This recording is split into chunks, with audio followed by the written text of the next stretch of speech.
Assalamualaikum warahmatullahi wabarakatuh. Salam sejahtera bagi kita semua. Perkenalkan, nama saya Muhammad Solihan. Saya mahasiswa semester 6 di Universitas Yudharta Pasuruan dengan NIM 2018-690-316.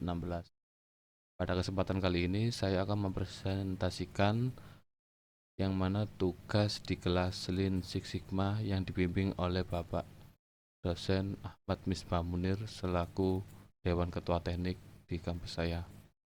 Tema yang saya ambil di presentasi kali ini yaitu pengendalian kualitas produk kaos menggunakan metode Six Sigma. Adapun beberapa hal yang harus kita bahas dan saya akan cantumkan file referensi yang saya dapat di link deskripsi agar kita bisa mempelajari bersama-sama, karena di dalam file tersebut ada beberapa data yang tidak saya masukkan di slide presentasi kali ini. Oke, kita akan masuk ke materinya. Di sini ada abstrak. Era industri 4.0 menyebabkan persaingan kualitas produk di dunia industri kreatif semakin meningkat. Industri kreatif berlomba-lomba untuk menghasilkan produk yang dapat diterima di pasar dengan baik. Konsumen sebagai pengguna produk semakin kritis dalam memilih produk yang berkualitas. Penelitian ini bertujuan untuk melakukan pengendalian kualitas pada salah satu konveksi di Yogyakarta dengan menerapkan metode Six Sigma. Fokus penelitian ini adalah proses produksi kaos pada divisi penjahitan dan obras. Hasil diperoleh untuk tingkat DPMO dan nilai sigma dari produk kaos sebesar 34925 dan 3,32. Selanjutnya, dilakukan analisis terhadap faktor-faktor yang menyebabkan terjadi cacat, yaitu mesin, manusia, metode, dan lingkungan. Berdasarkan penelitian ini, diperoleh beberapa rekomendasi dengan cara menerapkan rencana perbaikan pada masing-masing faktor penyebab cacat produksi.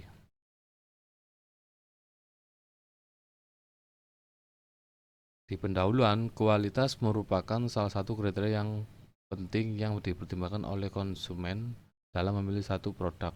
Sebuah produk dikatakan memiliki kualitas tinggi apabila dapat memenuhi spesifikasi yang diinginkan konsumen tanpa adanya cacat sedikit pun. Nah, di sini pendahuluan di materi itu menjelaskan tentang cacat produk dalam satu kali produksi. Apabila kepuasan konsumen tercapai, maka loyalitas konsumen juga akan meningkat. Salah satu metode yang dapat digunakan oleh perusahaan dalam usaha pengendalian kualitas adalah Six Sigma. Metode ini dapat digunakan untuk meminimalisir jumlah cacat atau defek dari sebuah produk, dimulai dari identifikasi critical to quality atau yang disingkat secara singkatan itu biasanya CTQ ya, CTQ, terhadap kualitas dari suatu proses hingga menentukan usulan perbaikan sebagai upaya pengendalian kualitas. Terdapat 5 langkah utama dalam pengendalian kualitas dengan metode Six Sigma, yaitu pendefinisian yang disingkat dengan define, pengukuran measure, penganalisaan analyze, perbaikan improve, dan pengendalian kontrol atau sering disingkat dengan nama DMAIC. Konveksi X merupakan salah satu konveksi yang terletak di Yogyakarta. Konveksi tersebut menerima pesanan berupa kaos, jaket, hoodie, kebaya, dan lain-lain. Dengan sistem made by order, permasalahan yang dihadapi konveksi X adalah banyaknya produk cacat atau defek untuk produk kaos pada divisi penjahitan dan obras. Hingga saat ini belum ada solusi yang diterapkan oleh konveksi tersebut untuk mengatasi permasalahan produk cacat yang terjadi. Oleh karena itu, konveksi X perlu melakukan perbaikan pengendalian kualitas dengan metode Six Sigma. Penerapan metode Six Sigma di konveksi X bertujuan untuk mengetahui sejauh mana nilai sigma yang telah dicapai oleh konveksi tersebut. Selain itu, dilakukan juga analisis terhadap faktor penyebab cacat tertinggi untuk kemudian diberikan usulan perbaikan diterapkan oleh konveksi. Jadi, ada 5 langkah yang perlu digarisbawahi. Yang pertama ini definisian define, pengukuran measure, penganalisaan analyze, perbaikan improve, dan pengendalian kontrol. Ya, yang disebut dengan kontrol dan disingkat dengan nama di MAIC. Oke, kita lanjut ke materi berikutnya. Metode. Nah, di metode penelitian ini menggunakan dua jenis sumber data, yaitu data primer dan data sekunder. Data primer pada penelitian ini diperoleh dari survei lapangan maupun pusat data. Pada penelitian ini, pengambilan data primer dilakukan dengan wawancara dan observasi langsung pada konveksi. Sedangkan data sekunder diperoleh melalui kajian terhadap beberapa jurnal baik nasional maupun internasional. Data yang diperoleh kemudian diolah menggunakan metode Six Sigma. Nah, jadi yang saya jelaskan di awal tadi itu saya tidak memasukkan datanya di slide ini karena yang berhubungan dengan data sendiri itu memang saya sarankan untuk kalian download di link deskripsi agar bisa kita pelajari bersama, karena saya masukkan di sini juga nggak cukup berupa tabel ya, jadi tabelnya agak panjang juga. Jadi dengan melihat video ini kalian juga bisa sambil melihat materi yang saya bagikan di link deskripsi. Oke, kita lanjut ke slide berikutnya.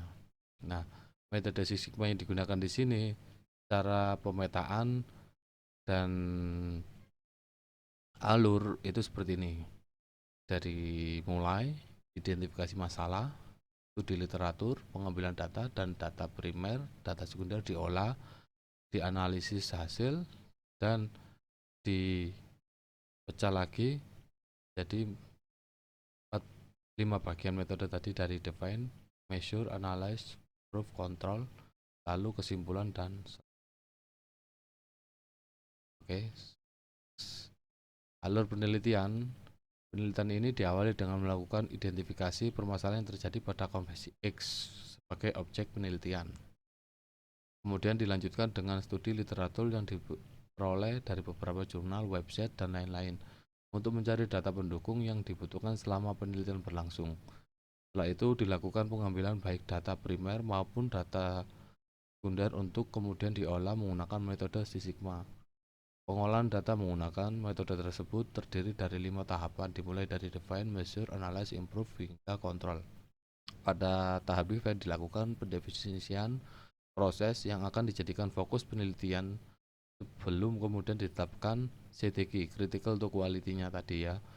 Fokus penelitian ini adalah kualitas pada produk kaos divisi penjahitan dan obras. Selanjutnya adalah tahap measure untuk dilakukan pengukuran terhadap critical to quality dari produksi kaos tersebut.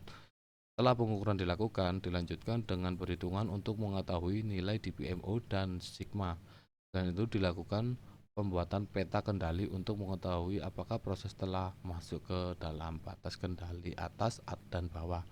Untuk tahap analyze dilakukan dengan melakukan analisis hasil nilai DPMO dan sigma yang telah diperoleh melalui tahap measure. Oke, kita next. Ini dari alur penelitiannya sendiri seperti ini dijelaskan. Pengukuran terhadap critical to quality dengan metode 4-5 bagian tadi yang dimulai dari define tadi sampai control. Dalam tahap ini dibantu dengan menggunakan diagram Pareto serta Fishbone untuk mengetahui berbagai akar permasalahan. Setelah itu pada tahap improve dilakukan usulan perbaikan yang dapat diterapkan pada konveksi X. Terakhir adalah tahap kontrol, yaitu melakukan pengawasan terhadap perbaikan yang dilakukan agar tetap berjalan sehingga peningkatan kualitas dalam tercapai demi tercapainya tujuan dari Six Sigma. Setelah kelima tahap selesai dilakukan, dapat diperoleh kesimpulan dari penelitian dalam rangka analisis serta upaya perbaikan kualitas produk kaos. Oke, next ke materi selanjutnya. Nah, di defense sendiri, ini pada produksi kaos di konveksi S untuk proses divisi penjahitan dan obras didapatkan 3 jenis cacat yang didefinisikan sebagai CTQ. Pembagian jenis cacat dapat dilihat pada tabel penjelasan cacat yang masuk. Oke, tabelnya di bawah ini ya. Jadi ada jenis cacat dan keterangan ukuran. Yang pertama, ukuran tidak sesuai. Ini dikategorikan A, ukuran kaos tidak sesuai dengan standar yang telah ditentukan, jahitan tidak rapi. Di kolom berikutnya yaitu B, terdapat jahitan yang tidak rapi seperti benang meluntir, benang bertumpuk, jahitan tidak lurus, dan lain-lain. Di kolom yang terakhir, jahitan tidak rapi, kategori C, jahitan tidak kuat kendor sehingga mengakibatkan benang terlepas.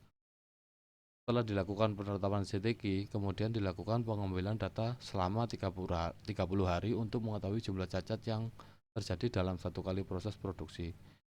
Pengamatan selama 30 hari dapat dilihat pada tabel membuka file di link deskripsi yang saya bagikan ya. Jadi kalian bisa lihat datanya di situ semua karena nggak bisa saya masukkan di slide presentasi saya. Jadi banyak sekali datanya untuk kita pelajari juga ya. Jadi mohon di-download. Nah, pada tahap measure, dilakukan perhitungan untuk mengetahui nilai DPMO dan sigma. Sebelum itu dilakukan pembuatan peta kendali dengan terlebih dahulu menghitung persentase cacat GL yang disingkat GL control limit, UGL upper control limit, dan LCL lower control limit. Tabel hasil data perhitungan batas peta kendali bisa dilihat di link deskripsi video ini. Oke. Pada tabel di atas dapat diketahui bahwa produksi kaos konveksi X memiliki rata-rata tingkat produksi sebesar 252 kaos setiap hari dengan rata-rata tingkat cacat atau kerusakan sebesar 26 kaos per hari atau memiliki probabilitas sebesar 0,01048 diperoleh dari nilai DPMO sebesar 3492, yang berarti kemungkinan kerusakan tiap 1 juta unit adalah sebanyak 34925. Untuk nilai sigma diperoleh hasil sebesar 3,32 yang memiliki arti bahwa pada setiap proses produksi tidak terdapat cacat atau kerusakan lebih dari 3,32%. Berdasarkan hasil tersebut dapat diketahui bahwa konveksi X perlu melakukan perbaikan proses produksi sehingga tingkat cacat atau kerusakan dapat diminimalisir. Jadi di sini dijelaskan probabilitasnya dengan nilai yang diperoleh dari DPMO sebesar 34925 dengan kemungkinan kerusakan cacat 1 juta unit, dan nilai C sigma diperoleh dari hasil 3,32% tadi. Oke, kita lanjut ke slide berikutnya. Ini ada analyze ya, ini yang saya jelaskan tadi, ada diagram Pareto jenis cacat.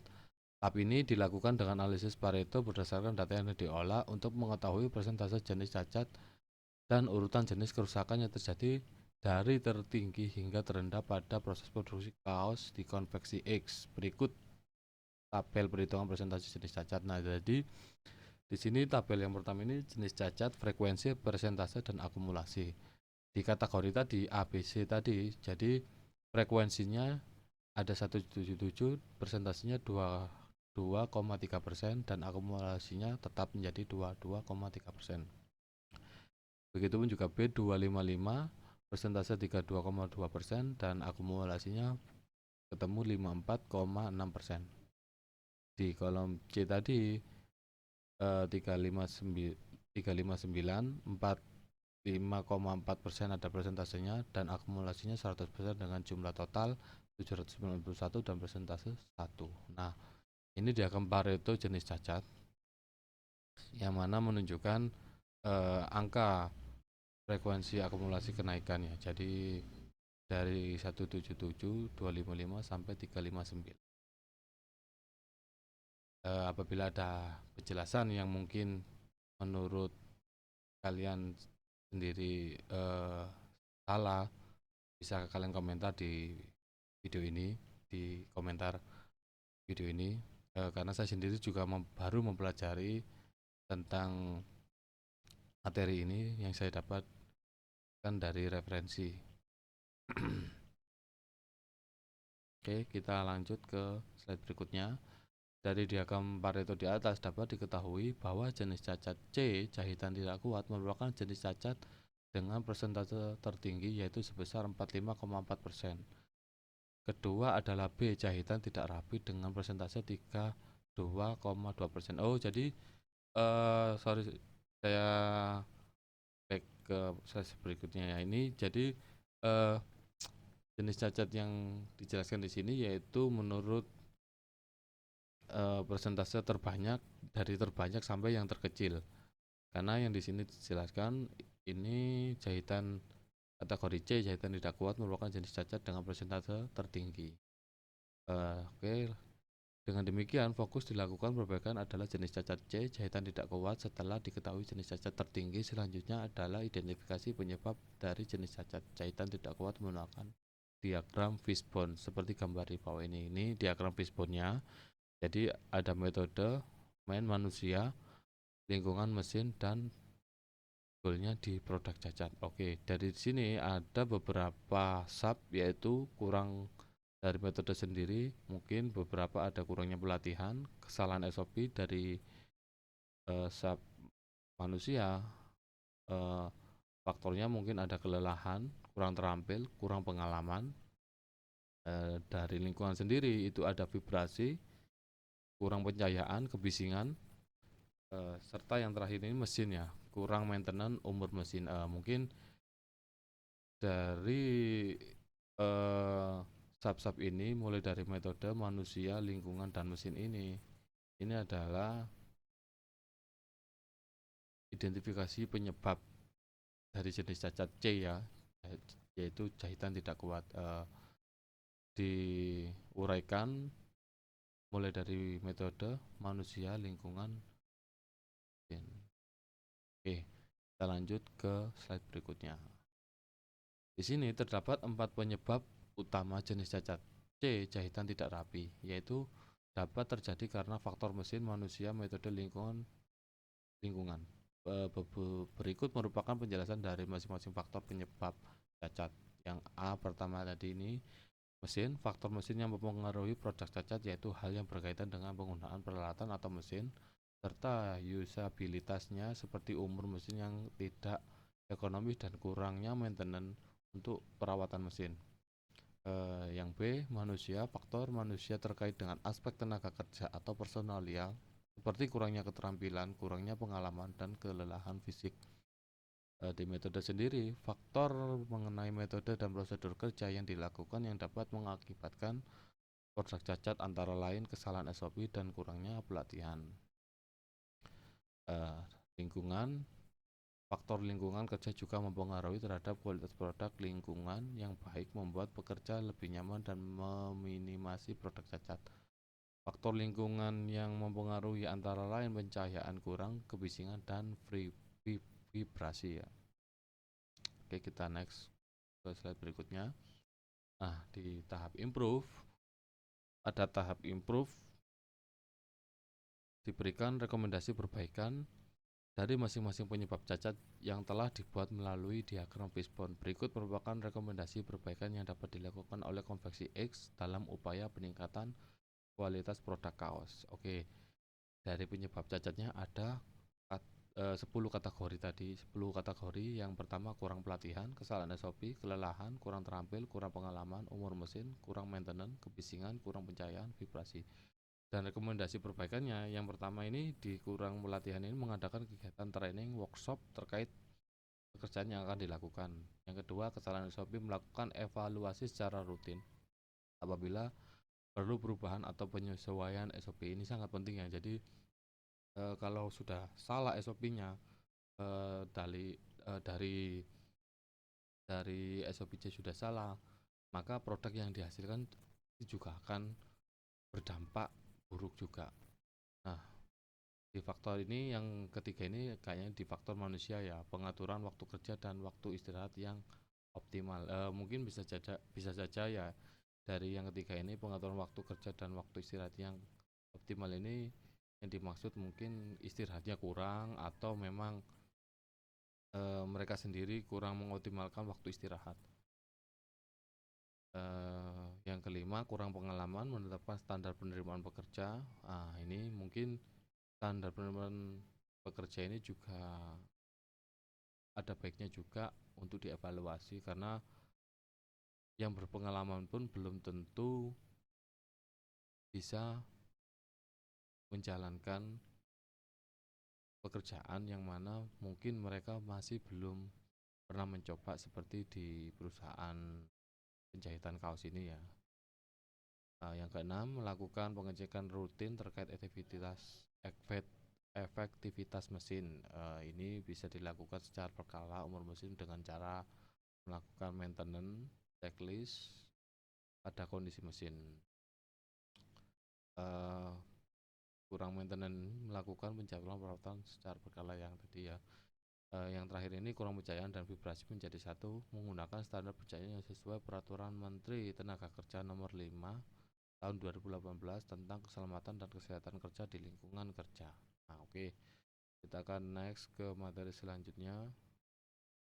Nah, di tahap kontrol, tahap terakhir adalah melakukan controlling terhadap rekomendasi perbaikan yang sudah diberikan. Pengawasan perlu dilakukan untuk melihat apakah terdapat perbedaan terhadap kualitas kaos sebelum dan sesudah dilakukan penerapan dari beberapa rekomendasi.